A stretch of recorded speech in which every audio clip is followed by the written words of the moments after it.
নমস্কার বন্ধুরা, গোপালে হেসেলে আপনাদের সবাইকে স্বাগত।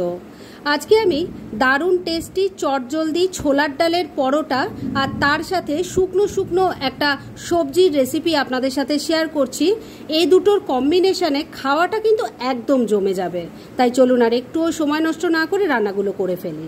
আজকে এই দারুণ টেস্টি রান্নাগুলো করার জন্য প্রথমেই আমি প্রেসার কুকারের মধ্যে অল্প জল নিয়ে গরম করে নিয়েছি আর তার মধ্যে এবার দিয়ে দিচ্ছি ছোলার ডাল। এই ছোলার ডালটা আমি এখানে বড় কাপের 1 কাপ নিয়েছি আর ঘন্টা 5 জলে ভিজিয়ে রেখেছিলাম।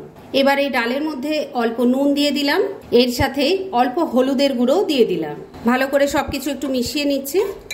এবার লিডটা লাগিয়ে দিচ্ছি আর মিডিয়াম ফ্লেমে রেখে 3-4টে হুইসেল পড়লেই ডালটা কিন্তু ভালো মতো সেদ্ধ হয়ে যাবে। ছোলার ডালটা প্রেসার কুকারে 4টে হুইসেল দেওয়ার পর আমি ওটা রেখে দিয়েছি। পুরো প্রেসারটা না বেরোনো পর্যন্ত লিডটা খোলা যাচ্ছে না। তবে এই সময়ের মধ্যে কিন্তু অন্যান্য কাজগুলো সেরে নেওয়া যায়, তাহলে টাইমটা কিন্তু অনেকটা সেভ হয়। সেজন্য কড়াইয়ে সর্ষের তেল দিয়ে গরম করে নিয়েছি। এর মধ্যে প্রথমেই দিয়ে দিচ্ছি অল্প গোটা জিরে, অল্প হিং দিয়ে দিলাম। এবার ফোড়নটাকে একটু ভাজা ভাজা করে নিচ্ছি। ফোড়নটা থেকে যখন সুন্দর ভাজা ভাজার গন্ধ বেরোবে তখন এর মধ্যে দিয়ে দিতে হবে আলুর টুকরো। আমি এখানে 2টো মিডিয়াম সাইজের আলু নিয়ে সেগুলোকে সরু সরু লম্বা পাতলা করে কেটে নিয়েছি। দিয়ে দিলাম, এর মধ্যে দিয়ে দিলাম হলুদের গুঁড়ো, দিয়ে দিলাম স্বাদ মতো নুন। এবার সবকিছু আগে খুব ভালো করে মিশিয়ে নিচ্ছি। নুন হলুদটা আলুর সাথে ভালো করে মিশিয়ে নিয়েছি। এবার ফ্লেমটাকে একটু কমে রেখে ঢাকা দিয়ে এটাকে রান্না করব, যাতে আলুর টুকরোগুলো কম তেলে 80% মতো কুক এখানেই হয়ে যায়। তাই এটাকে ঢাকা দিয়ে দিলাম। 3-4 মিনিট সময় নিয়ে ঢাকা দিয়ে আলুর টুকরোগুলো ভাজা ভাজা করে নিয়েছি। আমি কিন্তু মাঝে 2বার ঢাকা তুলে নাড়াচাড়া করে দিয়েছিলাম। আলু কেমন সেদ্ধ হয়েছে আপনাদের দেখিয়ে দিই। দেখুন আলু কিন্তু সুন্দরভাবে ভেঙে যাচ্ছে। এখানে এবার দিয়ে দিচ্ছি ভেন্ডি। আমি এখানে 400 গ্রাম ভেন্ডি নিয়েছি। ভেন্ডিগুলো ছোট ছোটই ছিল, তবে আমি কিন্তু ভেন্ডি খুব বেশি বড় সাইজ করে কাটিনি। ভেন্ডি দিয়ে দিলাম। আলু সেদ্ধ হতে ভেন্ডির থেকে অপেক্ষাকৃত সময় বেশি লাগে, তাই আলুটাকে দিয়ে কিন্তু আগে রান্নাটা করে নিয়েছি। এবার ভেন্ডিটাকেও আলুর সাথে মিশিয়ে নিয়ে ভাজা ভাজা করে নেব। আর এর মধ্যে এবার একটা আমি মশলা দেব, যেটা ভেন্ডিটা ভাজা হতে হতে চলুন বানিয়ে ফেলি। একদিকের ওভেনে আলু ভেন্ডি ভালো করে ভাজা ভাজা করে নিচ্ছি আর আরেকদিকের ওভেনে এই রান্নার মশলাটা বানাবো। সেজন্য একটা তড়কা প্যানের মধ্যে 2টো শুকনো লঙ্কা দিয়ে দিয়েছি। এর মধ্যে দিয়ে দিলাম 1 চামচ গোটা ধনে, 1 চামচ মৌরি দিয়ে দিলাম। এবার ফ্লেমটাকে একদম কমে রেখে মশলাটা ড্রাই রোস্ট করে নিচ্ছি। বন্ধুরা, আপনারা আমার রেসিপি দেখার সাথে সাথে আমার ফেসবুক পেজ গোপালের হেসেল, তাতেও ভিজিট করতে পারেন। ডেসক্রিপশন বক্সে লিংক দেওয়া আছে। 2-3 মিনিট সময় নিয়ে মশলাটা ড্রাই রোস্ট করে নিয়েছি। এর থেকে এখন খুব সুন্দর গন্ধ বেরোচ্ছে। এবার গ্যাসটা বন্ধ করে দিলাম। এবার এই মশলাটা আমি নামিয়ে নিয়ে প্রথমে একটু ঠান্ডা করে নিচ্ছি। মশলাটা ঠান্ডা হয়ে যাওয়ার পর এটা বেটে নেওয়ার জন্য মিক্সির জারের মধ্যে দিয়ে দিয়েছি। তবে এর সাথে আরেকটা জিনিসও বেটে নিতে হবে, সেটা হলো ছোট ছোট 3 টুকরো আদা দিয়ে দিলাম। এবার এটাকে আমি বেটে নেব, তবে এর মধ্যে কিন্তু কোনো রকম জলের ব্যবহার হবে না। এটাকে শুকনোই আর একটু দানা দানা মতো করে বেটে নিতে হবে। তাহলে সেইভাবে বেটে নিয়ে ফিরে আসছি। মশলাটাকে শুকনো শুকনো ভাবে আর একটু দানা দানা ভাবে বেটে নিয়েছি। আর এদিকে 3-4 মিনিট হয়ে গেছে, ভেন্ডিগুলো ভাজা ভাজা হয়ে গেছে। এবার তৈরি করা মশলাটা এর মধ্যে দিয়ে দিলাম।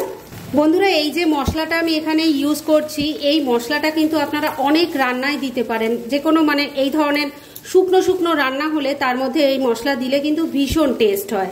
মশলাটা ভালো করে মিশিয়ে নেওয়ার পর এর মধ্যে দিয়ে দিচ্ছি ছোট চামচের 1 চামচ আমচুর পাউডার। এই আমচুর পাউডারটা দিলে কিন্তু দারুণ একটা খাট্টা মিঠার টেস্ট আসে।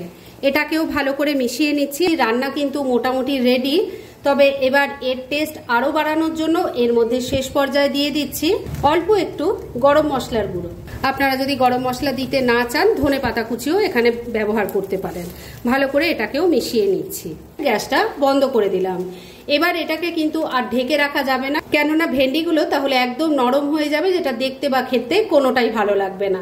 তাই এটাকে আমি কড়াই থেকে একটা আলাদা পাত্রে নামিয়ে রেখে দিচ্ছি। আর এবার চলুন ছোলার ডালের পরোটাগুলো বানিয়ে নিই আর তারপর দুটো একসাথে সার্ভ করে দেখাবো। পরোটা দিয়ে খাওয়ার জন্য তরকারিটা রেডি করতে করতে প্রেসার কুকারের পুরো প্রেসারটা বেরিয়ে গেছে। এখন আমি লিডটা খুলেও দিয়েছি, আর ছোলার ডালটা কিন্তু এখন অনেকটা ঠান্ডাও হয়ে গেছে। এবার এটাকে আমি প্রেসার কুকার থেকে নামিয়ে নিচ্ছি।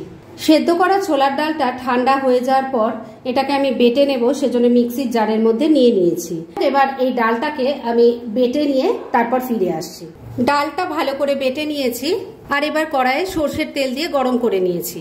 এর মধ্যে এবার দিয়ে দিলাম অল্প কালো জিরে, দিয়ে দিলাম 3-4টে চপ করা কাঁচা লঙ্কা। এবার ফোড়নটাকে একটু ভাজা ভাজা করে নিচ্ছি। ফোড়নটা ভাজা ভাজা হয়ে গেছে, এবার এর মধ্যে ডাল বাটাটা দিয়ে দিচ্ছি। সমস্ত ডাল বাটাটা দিয়ে দিয়েছি। আর ডাল যখন আমি সেদ্ধ করেছি তখনই কিন্তু অল্প নুন আর অল্প হলুদের গুঁড়ো দিয়েছি, তাই এখানে দিয়ে দিচ্ছি ছোট চামচের 1 চামচ জিরের গুঁড়ো, দিচ্ছি অল্প একটু চিনি। এবার সবকিছু ভালো করে মিশিয়ে নিয়ে মিডিয়াম ফ্লেমে এটাকে ক্রমাগত নাড়াচাড়া করতে করতে রান্নাটা করে নিতে হবে। 3-4 মিনিট সময় নিয়ে মিডিয়াম ফ্লেমে এটাকে নাড়াচাড়া করতে এটা দেখুন একদম শুকনো হয়ে গেছে আর কড়াইয়ের গাটা ছেড়ে দিয়েছে, তার মানে কিন্তু এটা রেডি হয়ে গেছে। তবে শেষ পর্যায়ে এর মধ্যে দিয়ে দেব অল্প একটু ধনেপাতা কুচি, মিশিয়ে নিচ্ছি।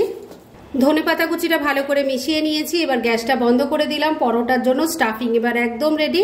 এবার এটাকে নামিয়ে একটু ঠান্ডা করে নিচ্ছি। পরোটার জন্য স্টাফিংটা যতক্ষণে ঠান্ডা হচ্ছে ততক্ষণে পরোটার ডোটা তৈরি করে নিচ্ছি। আর আমি এই ডোটা কিন্তু আটা দিয়ে করছি, আপনারা চাইলে ময়দা দিয়ে করতে পারেন। এর মধ্যে প্রথমেই দিয়ে দিলাম অল্প নুন, অল্প একটু চিনি দিয়ে দিলাম অল্প কালো জিরে, অল্প একটু তেল দিয়ে দিচ্ছি। এবার সবকিছু আগে ভালো করে মিশিয়ে নিচ্ছি, আর অল্প অল্প জল দিয়ে এর একটা ডো তৈরি করে নিচ্ছি। এই ডোটা কিন্তু খুব শক্তও হবে না, আবার খুব নরমও হবে না, এইভাবেই মাখতে হবে। ডোটা তৈরি হয়ে গেছে, ওদিকে স্টাফিংটাও কিন্তু ঠান্ডা হয়ে গেছে। এবার তাহলে চলুন পরোটাগুলো বানিয়ে ফেলি। সবকটা লেচি কেটে নিয়েছি। এবার একটা লেচি নিয়ে নিয়েছি বেলার জন্য। একটু আটা ছড়িয়ে এটাকে আগে বড় গোল পরোটার মতো করে বেলে নেব। বড় করে একটা গোল পরোটা বেলে নিয়েছি। এইভাবে আমি আরো কয়েকটা পরোটা বেলে নিয়ে তারপর নেক্সট স্টেপের দিকে এগোচ্ছি। কয়েকটা পরোটা বেলে রেখে দিয়েছি। এবার একটা পরোটা নিয়ে নিয়েছি, এর উপর স্টাফিংটা দিয়ে দিচ্ছি। এবার এটাকে একটু স্প্রেড করে দেব। এবার একটু জল হাত নিয়ে চারিদিকে একটু জল লাগিয়ে নিচ্ছি। এবার আরেকটা পরোটা এর ওপর দিয়ে ভালো করে লাগিয়ে দেব। যেহেতু জলটা লাগিয়ে নিয়েছি, সাইডগুলো কিন্তু চেপে দিতে আর কোনো অসুবিধাই হবে না। সাইডগুলো ভালো করে চেপে চেপে মুখটা আটকে দিয়েছি। এবার একটা বাটি বসিয়ে পরোটাটা কেটে নেব। এইভাবে যদি পরোটা কেটে নেওয়া হয় তাহলে প্রত্যেকটা পরোটা এক সমান হবে, দেখতেও ভালো লাগবে। আর যে এক্সট্রা পোর্শনটা সেটা তুলে দিচ্ছি। এভাবে তাহলে সবকটা তৈরি করে নিচ্ছি। এবার এগুলো ভেজে নেব, সেজন্য একটা তাওয়া বসিয়ে গরম করে নিয়েছি। এর মধ্যে একটা পরোটা প্রথমে দিয়ে দিলাম। এটাকে আগে উল্টে পাল্টে মিডিয়াম ফ্লেমে রেখে ভালো করে সেঁকে নিচ্ছি। মিডিয়াম ফ্লেমে রেখে একটা পরোটা উল্টে পাল্টে দেখুন ভালো করে সেঁকে নিয়েছি। এবার অল্প তেল দিয়ে দিচ্ছি। এখানে আপনারা চাইলে কিন্তু এটা বাটার বা ঘিতেও ভাজতে পারেন। বন্ধুরা, একটা পরোটা আমি উল্টে পাল্টে খুব ভালো করে ভেজে নিয়েছি। এটা কিন্তু এখন পরিবেশনের জন্য একদম রেডি। এটা তাহলে আমি তুলে নিচ্ছি, আর এইভাবে সবকটা তৈরি করে নিয়ে তারপর সার্ভ করে দেখাচ্ছি।